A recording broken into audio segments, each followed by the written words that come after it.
All right, welcome everyone. Welcome to my talk today. As you see, I'm working for Luxoft. I personally sitting in Munich office. So this time I will talk about the clean UI architecture for embedded device when we're using Qt QML. And a special case here is that to be highlighted that I personally um, developing the Qt Automotive Suite. So it's a product that we work together with the Qt company. So we, as Luxoft, are the biggest contributor there, and I lead the reference UI. Probably one of you already visited our booth out there. There we demonstrate our Qt Automotive Suite. What are the highlights from my talk today?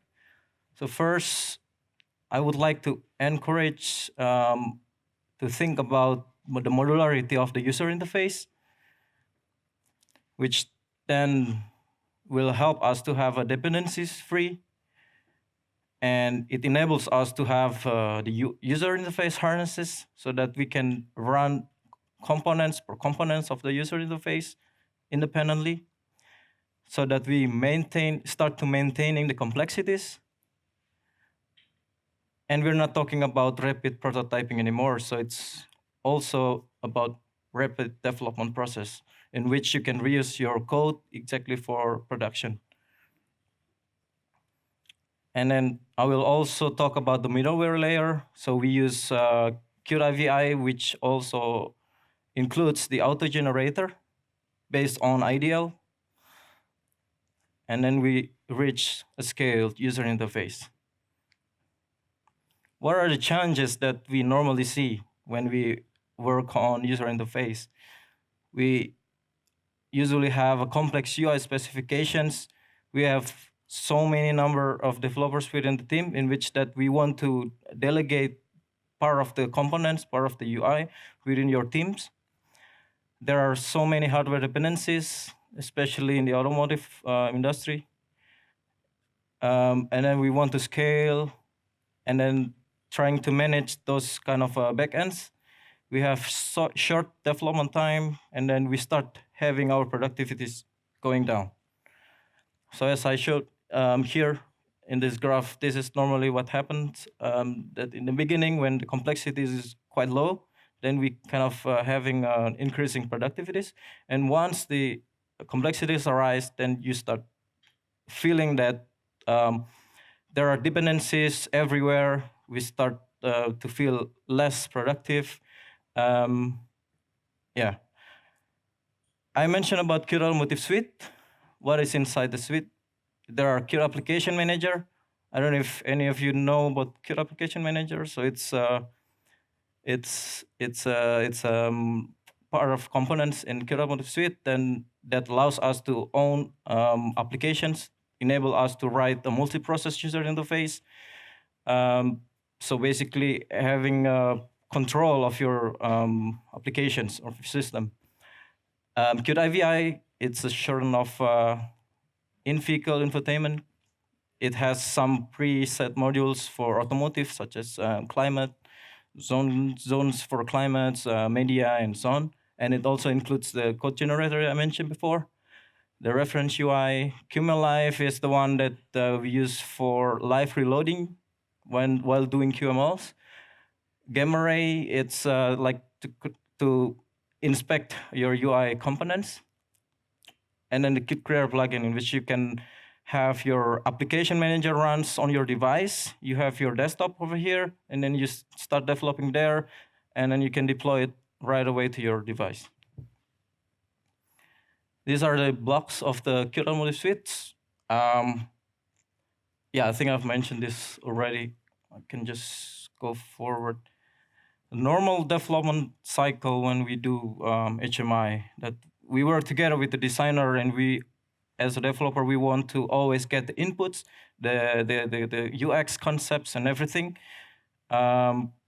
In order to start doing this, we should start immediately. I mean, we should start immediately without the need to wait for the hardware to be ready first, because we do UI anyway, so we can start with QMLs, maybe just as a simple C++ Qt.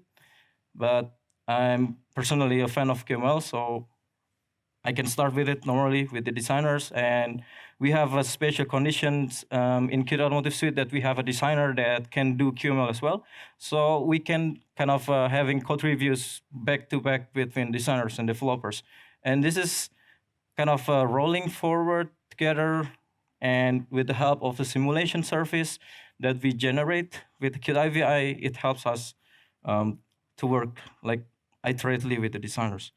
And then you start going to the production. Reuse your own component before. So with Qt Application Manager, we are able to write our own system UI. It's a special application in which that it is the biggest role of the UI, as I mentioned there. It arranges, it orchestrates, it composites the windows of your system. So you can have an application, put it there, here, or wherever you want. They are running in separate process. System UI is the one who start and stop the applications. And it also has features such as notifications and pop-ups. And then those applications can be anything. So it can be QML applications. It can be pure Qt C++ application. It can even be like projection of your Android device, which we also showcase in our booth. And they run separately, not within the system UI. Now we want to start scaling our user interface. We normally trying to introduce this architecture all the time to our clients, that we separate it between application shell. It's the one that has the dependencies to the application manager. So we have the views. This views is started to be the components that have less dependencies than the app shell. So the views only have dependencies to the stores, in which the stores is the one that isolate all the business logic within the UI. So you will have the panels and controls. So controls is like normal controls like buttons or whatever your spatial, I don't know, text editor or something like that. Panels is the one who collects those controls. And then views start to maintaining those panels. Views is the only UI component that has dependency to the stores. So you can start seeing this, that the only component that has dependencies to the backend is the stores, because the stores can start collecting data and then distribute it to the other components such as views and panels. Yeah, this is an example of a view. We want to look at the part, not the whole.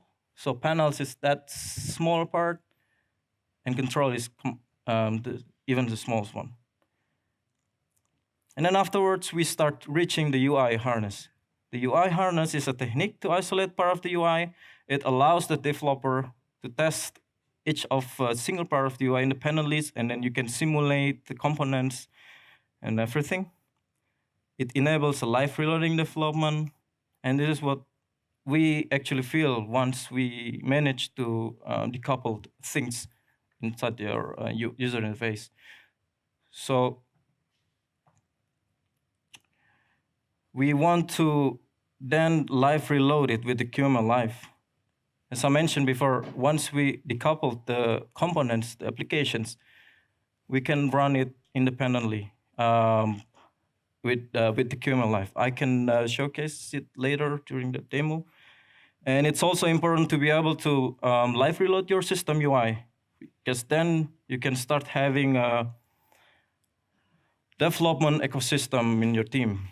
Imagine that you have huge teams in your development, and you want to spread it to the whole teams. Let's say you have a team of doing the system UI, team that's doing the media application, the navigation, or wherever else is part of the requirements. So this kind of thing will kind of also make the efficiency becoming better. And each of them can start doing live reload. And also in the Qt Automotive Suite, we have a deployment server. It's kind of cloud thingy that you can upload your applications online. And then the team that does the core UI can just install it or download it directly installed to your system. This is also demonstrated in our booth.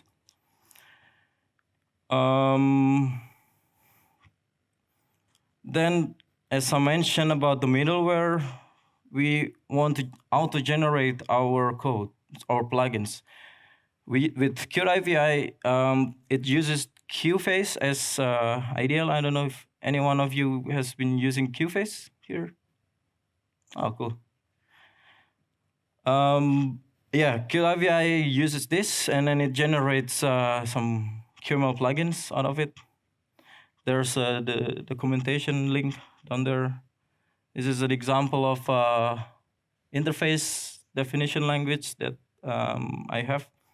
So it's an example of a smart home application that you have 4 bedrooms with different heating temperature and target temperatures. And as you see on top, there's a simulation file because I want to simulate some of the values. So I can specifying a QML file simulation. It's just like QML files doing some auto tweak values properties with a timer. And then in QML, this is part of the stores. I'm just instantiating the properties, then start using it in my user interface.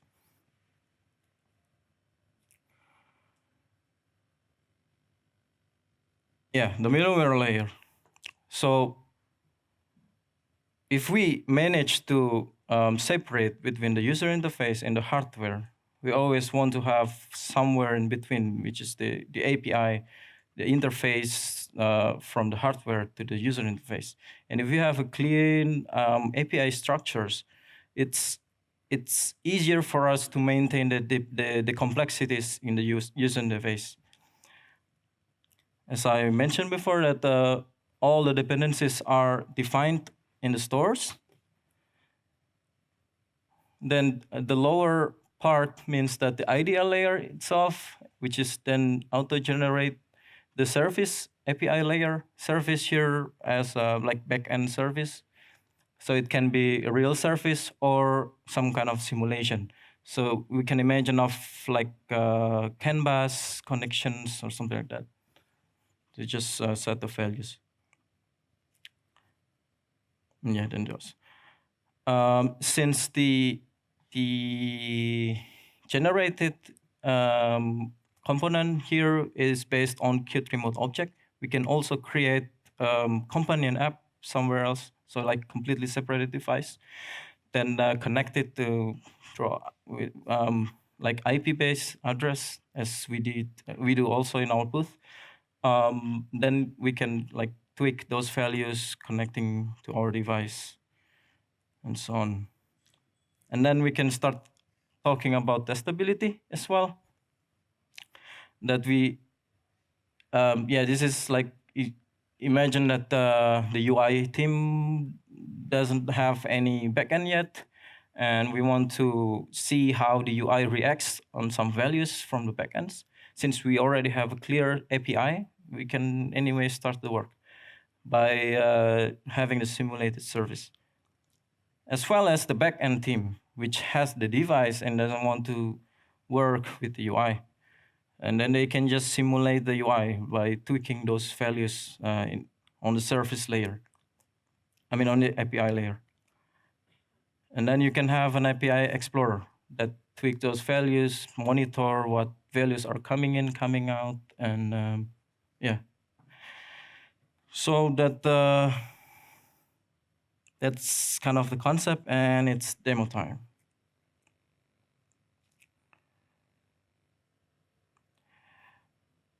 So I have here, I call it simple UI. It's just a small application. So it's again the application manager, Qt application manager. Um, those three applications are pre-built application within the project itself. So it's just some media files from my laptop that's being streamed there. And then I can just kill those apps. And on the other hand, I have also the smart home applications. But before I'm starting to test it, let's imagine that this is my device somewhere else because I don't have it here now. Then I'm gonna start my harness. So it actually starts the QML live, which allows us to do live reloading. And these are the apps. I have it commented here just to be ready. So if I'm just gonna do this, then I directly see it on my left side. And QML Live can also run on the device, so you can already see how it looks on the device right away. And you can start thinking, after having this harness, let's say I don't like the dials that it needs to be somewhat thicker. Let's say I want to have it 10, and you can start working with that, like having this with the designer.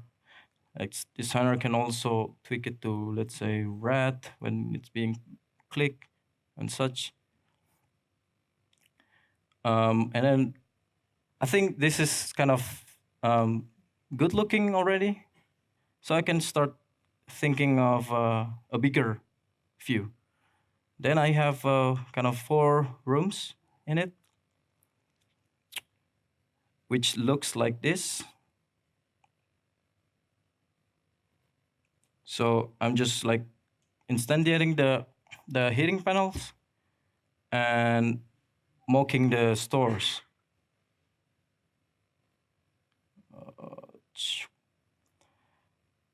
And the real view, so the harness normally mimicking the view.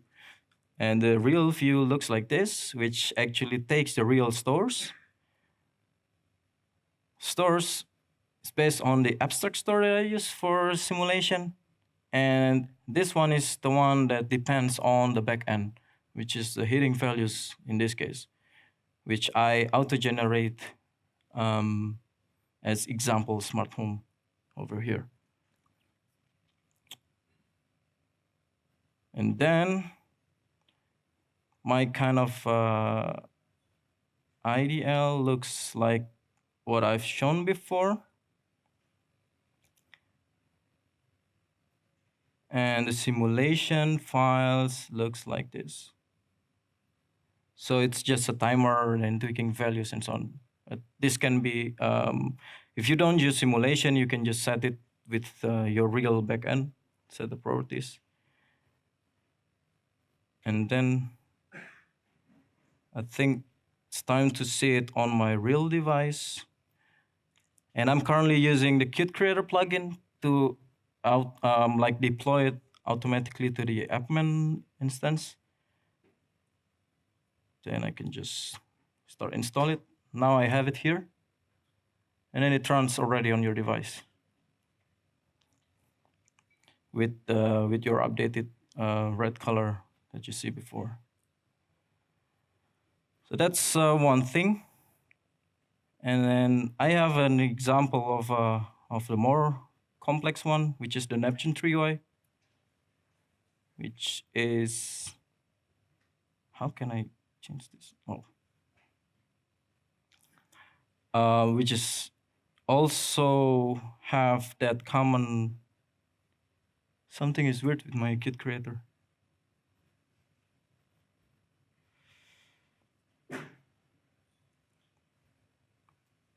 Yeah. Which has that kind of architecture as well. That's the cluster. So It's a view, it's stores and everything.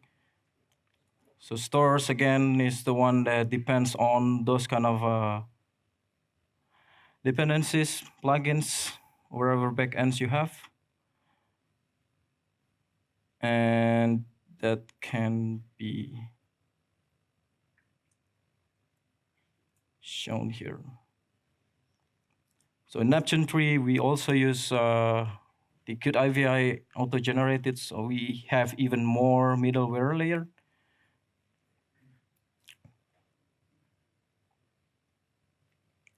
So we have the clusters. Oh, I don't have the internet.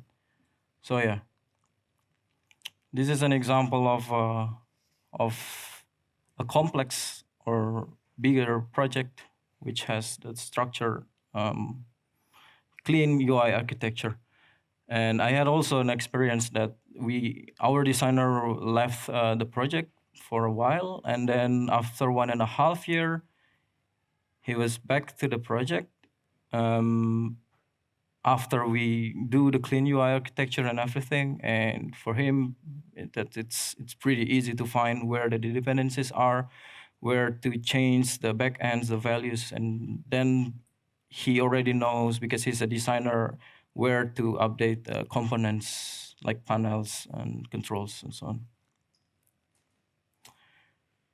So yeah, that's pretty much it. Thank you.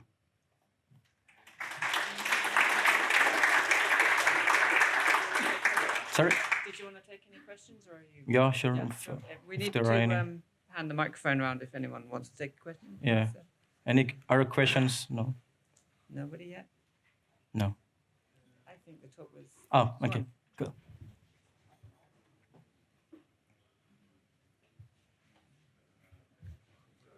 Hi. Hey. How do you actually run uh, the sub apps in a system UI, in a system app that contains them? Is it inside a single binary, or they're actually? Yeah. So are you talking about the pre-built apps or like something from external?